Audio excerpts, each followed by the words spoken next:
ಸೊಪ್ಪು ಏನೇನು ಇದೆಯಲ್ಲ ಎಲ್ಲ ಹಾಕೊಂಡು ಮಾಡ್ಕೊಂಡು ಉತ್ತರ ಕರ್ನಾಟಕದಲ್ಲಿ ಧಾರವಾಡ ಅತ್ಯಂತ ಸಾಂಸ್ಕೃತಿಕ ಸಂಗೀತ ಸಾಹಿತ್ಯದ ಇಲ್ಲಿ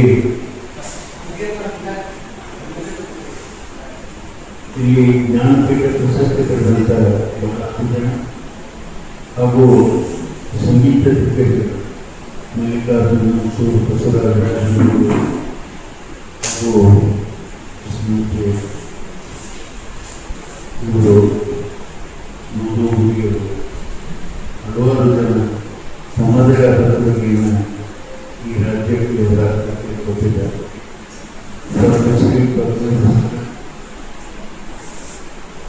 ಈ ಪ್ರಸಕ್ತಿಯಲ್ಲೂ ಸಹಿತ ಬಹಳ ಜನರಲ್ಲಿ ಬಹಳಷ್ಟು ಜನ ಧಾರವಾಡ ಈ ರಾಜ್ಯದ ಸಾಂಸ್ಕೃತಿಕ ರಾಜಧಾನಿಯಲ್ಲಿ ಎರಡು ರಾಜ್ಯದ ಸಂಸ್ಕೃತಿ, ಒಂದು ಮೈಸೂರು ಮತ್ತೊಂದು ಧಾರವಾಡ.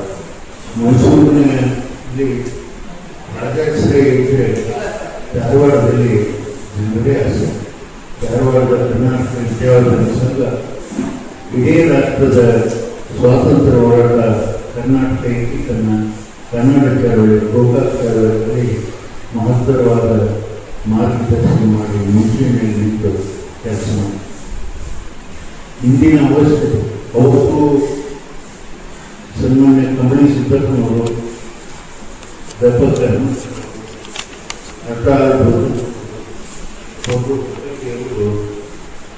ವಚನ ಸಾಹಿತ್ಯ ಹಾಗೂ ಕರ್ನಾಟಕ ಏಕೀಕರಣಕ್ಕೆ ಮುಂಚೂಣಿ ಕೊಟ್ಟಿದ್ದು ಶುರುವಾದ ಆಲೂರು ಅಭಿಪ್ರಾಯಗಳು, ಕನ್ನಡ ಪುರೋಹಿತ ಆಲೂರು ಅಭಿಪ್ರಾಯಗಳು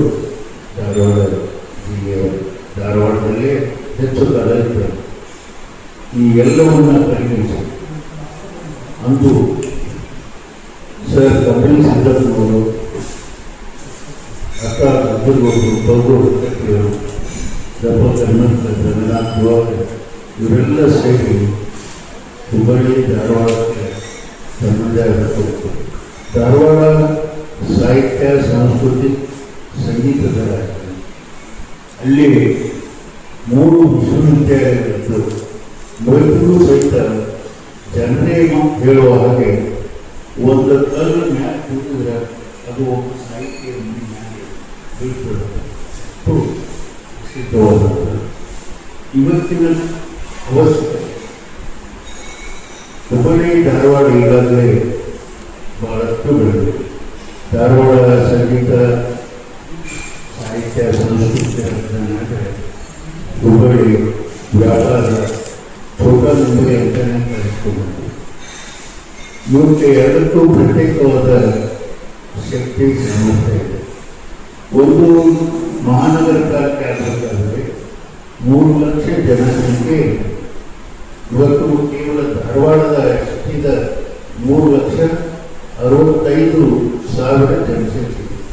2 ಹುಬ್ಬಳ್ಳಿಯು 6,95,000 ಜನಸಂಖ್ಯೆ. ಮತ್ತು ಆರ್ಥಿಕವಾಗಿ ಧಾರವಾಡದಲ್ಲಿ 6 ಕೋಟಿಗಿಂತಲೂ ಹೆಚ್ಚು ಉತ್ಪನ್ನ ಇದೆ. ಈಗ 29 ಕೋಟಿಯಷ್ಟು ಅಲ್ಲಿ ಆಸ್ತಿ ತೆರಿಗೆ ಉತ್ಪತ್ತಿ ಆಗ್ತದೆ. ಈ ಎಲ್ಲ ದೃಷ್ಟಿಯಿಂದ ಧಾರವಾಡವು ಮಹಾನಗರ ಪಾಲಿಕೆ ಆಗಲಿಕ್ಕೆ ಯೋಗ್ಯವಾದ ಎಲ್ಲ ಅನುಕೂಲತೆಯನ್ನು ಪಡೆದಿದೆ. ಅದೇ ರೀತಿ ಹುಬ್ಬಳ್ಳಿ. ಈ ದೃಷ್ಟಿಯಲ್ಲಿ ಆ ಭಾಗದ ಜನ ಎಲ್ಲ ಸೇರಿ, ಜನಪ್ರತಿನಿಧಿಗಳು ಸೇರಿ ಪ್ರತ್ಯೇಕ 2 ಮಹಾನಗರ ಪಾಲಿಕೆಗಳು 2 ಮಹಾನಗರ ಪಾಲಿಕೆಗಳು ಆಗಬೇಕು ಅಂತ ಹೇಳಿ ಸರ್ಕಾರದ ಮೇಲೆ ಒತ್ತಡ ತಂದು ಹೋರಾಟವನ್ನು ಪ್ರಾರಂಭಿಸಿದೆ. ಸರ್ಕಾರ ಇದಕ್ಕೆ ಮಣಿದು ಕ್ಯಾಬಿನೆಟ್ನಲ್ಲಿ ಸಂಪುಟ ಸಭೆಯಲ್ಲಿ ನಿರ್ಧಾರ ತೆಗೆದುಕೊಂಡು 2 ವಿಧಾನಸಭೆ ಹಾಗೂ ವಿಧಾನ ಪರಿಷತ್ ಮೇಲೆ ಯುನಾನಿಮಸ್ ಆಗಿ ಪಾಸ್ ಮಾಡಿ ಆ ರೆಸಲ್ಯೂಷನ್ ಗವರ್ನರ್ ಅವರಿಗೆ ಕಳಿಸಿದೆ. 11 ತಿಂಗಳಾಗಿದೆ. ಇವತ್ತಿನವರೆಗೂ ಗವರ್ನರ್ ಅಪ್ರೂವ್ ಮಾಡಿದ್ದಿಲ್ಲ. ಹಲವಾರು ಸಮಸ್ಯೆ ಕೆಲಸಗಳನ್ನು ಅವರಿಗೆ ನಿನ್ನೆ ನಾನು ಮೊನ್ನೆ ಜನವರಿ ರಾಜ್ಯಪಾಲರನ್ನ 12ರಿಂದ 12 ಅವರು ಭೇಟಿಯಾಗಿ ಮಾತನಾಡಿದರು. 12 ಅವರಿಗೆ ಆ ಭಾಗದ ಜನತೆ ವಿಚಾರ ಹಾಗೂ ಅದರ ಬಗ್ಗೆ ಏನು ಮಾಡಬೇಕು, ಅದರಿಂದ ಆ ಭಾಗದ ಅಭಿವೃದ್ಧಿಗೆ ಏನು ಪೂರಕವಾಗುತ್ತದೆ ಎಂಬುದನ್ನು ನಾನು ವಿನಂತಿ ಮೂಲಕ ತಿಳಿಸಿದೆ. ಅವರು 2 ವಿಚಾರ ಪ್ರಸ್ತಾಪ ಮಾಡಿದರು. ಹುಬ್ಬಳ್ಳಿ ಧಾರವಾಡ ನಗರಸಭೆಗಳ ಮಹಾನಗರ ಪಾಲಿಕೆಗಳನ್ನು ಪ್ರತ್ಯೇಕ ಮಾಡುವುದು ಸರ್ಕಾರ ಕೆಲಸ. ಅದು ಮೊದಲಿದ್ದ ಮಹಾನಗರ ಪಾಲಿಕೆಯನ್ನು ಡಿಸಾಲ್ವ್ ಮಾಡೋಣ, ಅದು ತಪ್ಪು. ಇವು ಪ್ರತ್ಯೇಕ ಮಾಡಿದ್ರೆ ಹೋಗಿಬಿಡ್ತದೆ, ಅದರ ಅವಶ್ಯಕತೆ ಇಲ್ಲ. ಈ ರೀತಿಯ ಜನರನ್ನು ನೋಡಬೇಕು. ಅದಕ್ಕೋಸ್ಕರ ನಾನು ಹೇಳಿದೆ, ಇದನ್ನು ನೀವು ಕಾರ್ಯಕ್ರಮ ತಾನು ಹೋಗಿಬಿಡ್ತಾರೆ. ಇನ್ನೊಂದು ಹೇಳಿದ್ರು, ಜನಗಣತಿ ನಡೆದಿದೆ, ಮನೆ ಮನೆಯ ಗಣತಿ ನಡೆದಿದೆ, ಕೇಂದ್ರ ಸರ್ಕಾರದ ಆದೇಶದ ಇಂಥ ಹೊತ್ತಿನಾಗ ನಾವು ಬೇರೆ ನಿರ್ಧಾರ ತೆಗೆದುಕೊಳ್ಳೋದು. ನಾನು ಹೇಳಿದ್ದು ಮಾಡ್ಬೋದು, ಅದು ಇಮಿಡಿಯೇಟ್ ಕಾರ್ಯಕ್ರಮಗಳಿಗೆ ಯಾವುದಲ್ಲ. ಅವರು ಆ ನೌಕರದಾರರಿಗೆ ಯಾರು ಜನಗಣತಿಯ ಸೇವೆಯಲ್ಲಿ ಇರ್ತಾರೆ ಅವ್ರಿಗೆ ಯಾವುದೇ ತೊಂದರೆ ಆಗುವುದಿಲ್ಲ ಎಂಬ ಮಾತನ್ನು ಹೇಳಿ ಅವರಿಗೆ ಒಪ್ಪಿಸಿದ್ದೇನೆ. ಅವ್ರ ಜೀವನದಲ್ಲಿ ಈ ದಿಶೆಯಲ್ಲಿ ನಾನು ಕೆಲವು ಕೆಲಸಬೇಕಾಯಿತು, ಸರ್ಕಾರ ಕೊಟ್ಟರೆ ನಾನು ಪೂರೈಸಿ ಮಾಡ್ತೇನೆ ಅಂತ ಹೇಳಿದರು. ಈಗ ಇನ್ನು 2 ತಿಂಗಳ ಒಳಗೆ ಹುಬ್ಬಳ್ಳಿ ಧಾರವಾಡ ಮಹಾನಗರ ಪಾಲಿಕೆಗಳು ಪ್ರತ್ಯೇಕವಾಗಿ 2 ಮಹಾನಗರ ಪಾಲಿಕೆ 2 ಅಭಿವೃದ್ಧಿ ಆಗುತ್ತೆ. ಯಾವುದೇ ರೀತಿ ತೊಂದರೆ ಒಂದನ್ನು ಸಂಪೂರ್ಣವಾಗಿರುತ್ತೆ.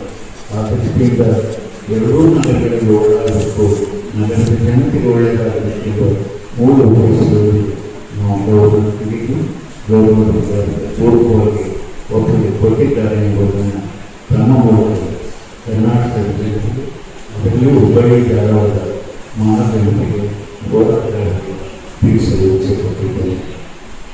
ಕೇಂದ್ರೀಕೃತವಾಗಿ ಅದು ಹುಬ್ಬಳ್ಳಿಗೆ ಅನುಕೂಲ ಆಗ್ತದೆ, ಧಾರವಾಡ ನಿರ್ಲಕ್ಷ್ಯ ಸಿಗುತ್ತದೆ. ಆ ದೃಷ್ಟಿಯಿಂದ ನಾವು ಹುಬ್ಬಳ್ಳಿಗೆ ಮಾಡೋಣ. ಹುಬ್ಬಳ್ಳಿಗೆ ಅದರದೇ ಆದ ಅನುಕೂಲತೆಗಳನ್ನು ಕಲ್ಪಿಸಲಿಕ್ಕೆ, ಅದರ ಅಭಿವೃದ್ಧಿಗೆ ಬೇಕಾದ ನಿರ್ಧಾರಗಳನ್ನು ಹುಬ್ಬಳ್ಳಿಗೆ ತೆಗೆದುಕೊಳ್ಳುವುದಕ್ಕೆ, ಅದೇ ರೀತಿ ಧಾರವಾಡದ ಅಭಿವೃದ್ಧಿಗೆ, ಧಾರವಾಡದ ಜನತೆಗೆ ಅನುಕೂಲ ಆಗ್ತಕ್ಕಂಥದ್ದನ್ನು ಧಾರವಾಡದಲ್ಲಿ ನಿರ್ಧಾರ ಮಾಡತಕ್ಕಂಥ ಕೆಲಸ ಆಗುತ್ತೆ. ಈಗೇನು ಮಾಡ್ತಾರೆ ಅಂದರೆ, ವಾರದಲ್ಲಿ 2 ದಿವಸ ಕಮಿಷನರು, ಮೇಯರು ಧಾರವಾಡ ಪಡೆಯುವರು.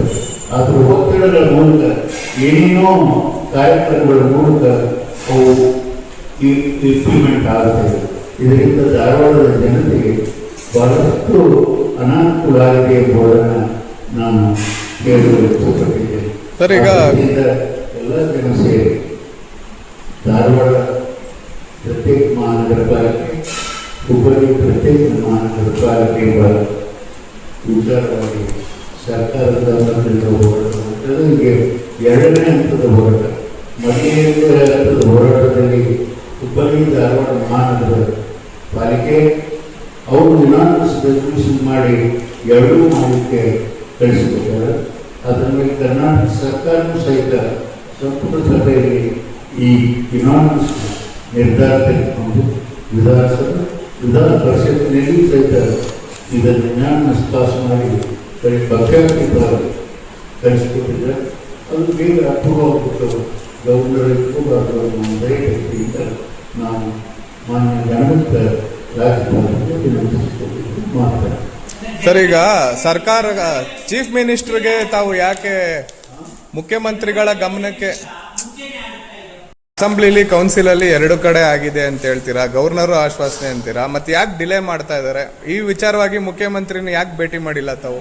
ಮುಖ್ಯಮಂತ್ರಿಗಳು ಏನು ನಾವು ಭೇಟಿಯಾಗಿದ್ದರು, ಸನ್ಮಾನ್ಯ ಸಿದ್ದರಾಮಯ್ಯ, ಉಪಮುಖ್ಯಮಂತ್ರಿಯಾದ ಸನ್ಮಾನ್ಯ ಡಿ.ಕೆ. ಶಿವಕುಮಾರ್, ಆ ಭಾಗದ ಹಿರಿಯ ಸಚಿವರಾದ ಎಚ್.ಕೆ. ಪಾಟೀಲ್, ಸತೀಶ್ ಜಾರಕಿಹೊಳಿ ಇವರೆಲ್ಲರೂ ಇದರ ಪರವಾಗಿದ್ದಾರೆ. ಮತ್ತು ನಮ್ಮ ಧಾರವಾಡ ಜಿಲ್ಲೆಯ ಉಸ್ತುವಾರಿ ಸಚಿವರಾದ ಸಂತೋಷ್ ಲಾಲ್ ಈಗಾಗಲೇ ಅವ್ರು ಕ್ಯಾಬಿನೆಟ್ ಪಾಸ್ ಮಾಡೋದಂತೆ ಅದನ್ನು ಸಾರ್ವಜನಿಕ ತರಬೇಕಂತ ಹೇಳಿ ಮಾನ್ಯ ಧರ್ಮಸ್ಥ ರಾಜ್ಯಪಾಲರ ಜೊತೆಯಾಗಿ ಅವರು ವಿನಂತಿಸಿಕೊಂಡಿದ್ದಾರೆ. ಬಟ್ ಡಿಲೇ ಆಗ್ತಾರ ಕಾರಣ ಯಾಕೆ?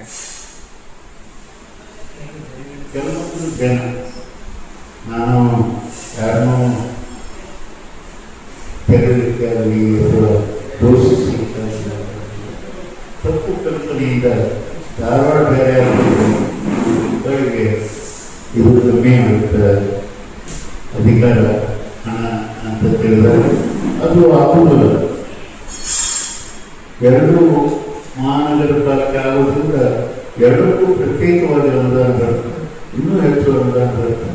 ಎರಡರ ಅಭಿವೃದ್ಧಿಗೂ ಅನುಕೂಲ. ಸರ್ ಈ ವಿಷಯ ಸಭಾಪತಿಗಳಾಗಿದ್ರಿ, ಈಗ ತಾವು ಕೊಟ್ಟಿರೋಂಥ ನೋಟಲ್ಲಿ ಗವರ್ನರ್ನ ಎತ್ತಿಡ್ದಿದ್ದೀರಾ. ಸೊ ನಮ್ಗೆ ಅನುಮಾನ ಏನಂತಂದ್ರೆ BJP ಅವ್ರು ಮಾತ್ರ ನಿಮ್ಗೆ ಫೇವರ್ ಮಾಡ್ತಾವ್ರೆ, ಕಾಂಗ್ರೆಸ್ ಅವರು ಇದಕ್ಕೆ ಸಹಾಯ ಮಾಡ್ತಾ ಇಲ್ಲ, ಸಹಕಾರ ಇಲ್ಲ ಅಂತ ಅನಿಸ್ತಾ ಇದೆ.